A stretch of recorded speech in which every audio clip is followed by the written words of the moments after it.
জট নিরসন ও মামলা দীর্ঘসূত্রিতা দূর করতে সরকার আইনি সংস্কার কার্যক্রমও হাতে নিয়েছে।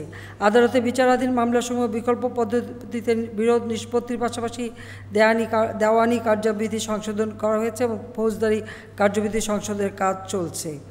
আমাদের বিভিন্ন সেক্টরেও যখন কোনো এই ধরনের ঘটনা ঘটে, যেমন আমাদের জ্বালানি সেক্টরে একজন জেলা জজ সহ 7 সদস্যের ট্রাইব্যুনাল গঠন করা হয়েছে এবং জ্বালানি সেক্টরে সকল বিরোধ প্রচলিত আদালতের পরিবর্তে এই ট্রাইব্যুনালের মাধ্যমে নিষ্পত্তি করা হচ্ছে। অর্থাৎ বিকল্প পদ্ধতিতেও নিষ্পত্তি করা বা সেগুলি করা যায় কি না সময় বাঁচাবার জন্য, মামলার জট নিরসনের জন্য সে ব্যবস্থাও আমরা নিচ্ছি। এবং আমরা তথ্য প্রযুক্তির ব্যবহার আরও ব্যাপকভাবে করা এবং একবারে হাইকোর্ট থেকে নিয়ে শুরু করে জেলায় সমস্ত আদালতগুলি কখন কোন মামলা কোন কজ লিস্টে আছে সবই এই তথ্য প্রযুক্তির মাধ্যমে অনলাইনে থাকবে এবং মানুষ জানতে পারবে কখন কোনটা আসবে, কোনটা যাবে, কোনটা করা হবে, কার কোন মামলা কী অবস্থান। সেটা আইনগুলি সমস্ত আমরা এভাবেই ডিজিটালাইজ করা, এটা প্রথম যখন আমরা সরকারি তখন থেকেই শুরু করেছিলাম। সেগুলো আমরা করে দিচ্ছি যেন হাতের কাছে বসে যে কোনো আইন রেফারেন্স হিসেবে বসে দেখতে পারি, সে ব্যবস্থাটাও আমরা করে দিচ্ছি।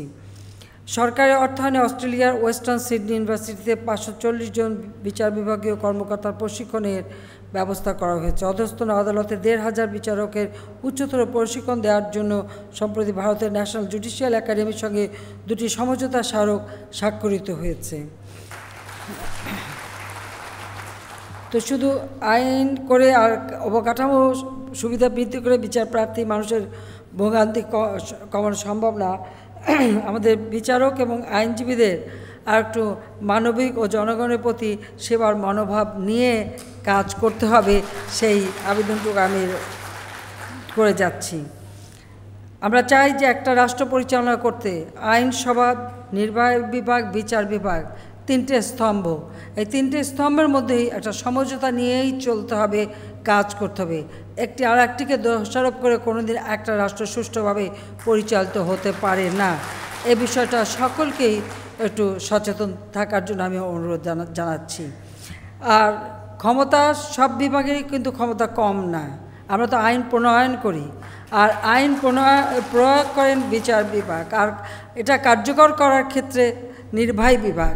কাজে কেউ এককভাবে চলতে পারবেন না, চলতে হলে সবাইকে নিয়েই সমঝোতা রেখেই চলতে হয়। তা এই কথাটা যদি আবার কেউ ভুলে যে এখন কেউ যদি মনে করেন যে না এখানে আমার ক্ষমতাতে আমি সবটুকু প্রয়োগ করে ফেলবো, কিন্তু সেই প্রয়োগটা করবেটাকে, তার জন্য তো কিছু কাউকে লাগবে। কাজে এই কথাটা যেন কেউ ভুলে না যায়, আমি শুধু সেইটুকুই বলবো যে সবাইকে নিয়েই কিন্তু রাষ্ট্রটা সুষ্ঠুভাবে পরিচালনা করতে হবে।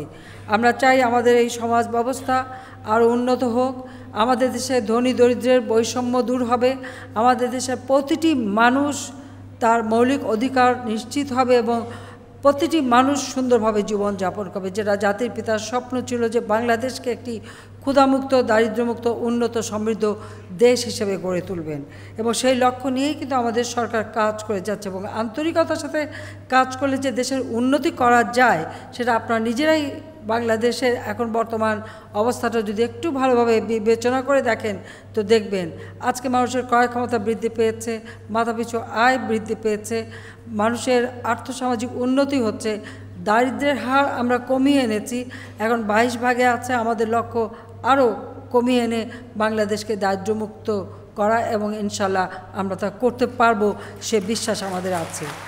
এবং আমাদের যে উন্নয়নের নীতিমালাটা, সেই নীতিমালাটা হচ্ছে এটা শুধু ওই শহরভিত্তিক না বা রাজধানী কেন্দ্রিক না, একেবারে গ্রামের তৃণমূল অঞ্চলে সেই অঞ্চলের মানুষগুলির যেন আর্থিক উন্নতি হয়, তাদের আর্থিকভাবে স্বাবলম্বী করে তোলা, তাদেরকে দারিদ্র্যের হাত থেকে মুক্ত করা এবং তাদের আর্থসামাজিক উন্নয়নটা নিশ্চিত করা, এটাই কিন্তু আমাদের সরকারের মূল নীতি।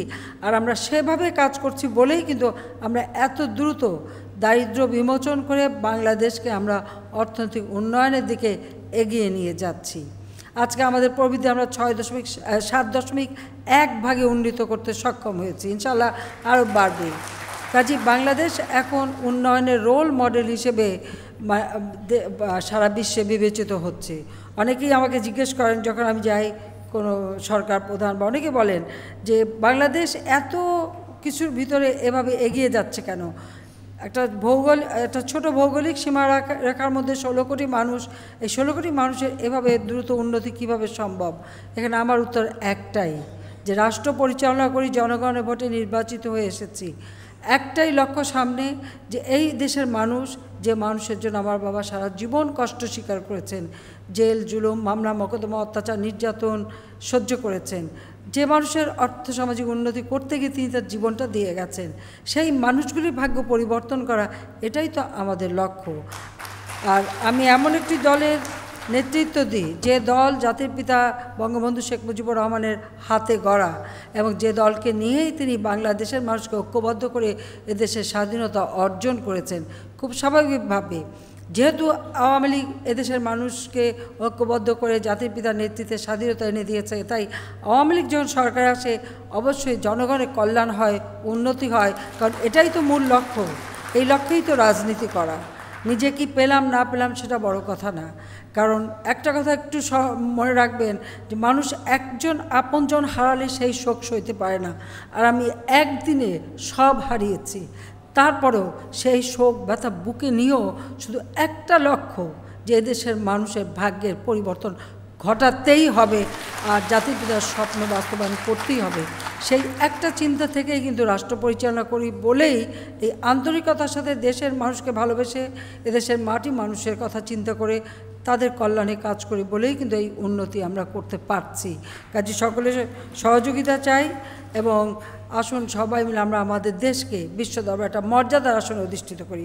2021 সালের মধ্যে বাংলাদেশ মধ্যম আয়ের দেশ হবে।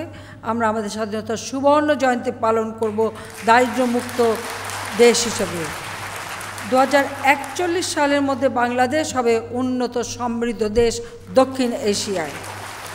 তবেই আমাদের লাখো শহীদের রক্তদান সার্থক হবে, তখনই আমরা জাতির পিতার কাছে আমাদের ওয়াদা রক্ষা করতে পারবো, দেশকে আমরা উন্নত সমৃদ্ধ করতে পারবো। আমি আপনাদের সবাইকে ধন্যবাদ জানাচ্ছি আমার ধৈর্য ধরে আমার বক্তব্য শোনার জন্য। আমি জাতীয় আইনগত সহায়তা দিবস 2017 অনুষ্ঠানের শুভ উদ্বোধন ঘোষণা করছি। সকলকে ধন্যবাদ। খোদা হাফেজ। জয় বাংলা, জয় বঙ্গবন্ধু। বাংলাদেশ চিরজীবী হোক। আন্তরিক ধন্যবাদ মাননীয় প্রধানমন্ত্রী, আপনাকে আপনার হৃদয়গ্রাহী, তথ্যবহুল এবং দিক নির্দেশনামূলক বক্তব্য প্রদানের জন্যে। Thank you very much, Honorable Prime Minister, for enlightening us with your thought-provoking ideas.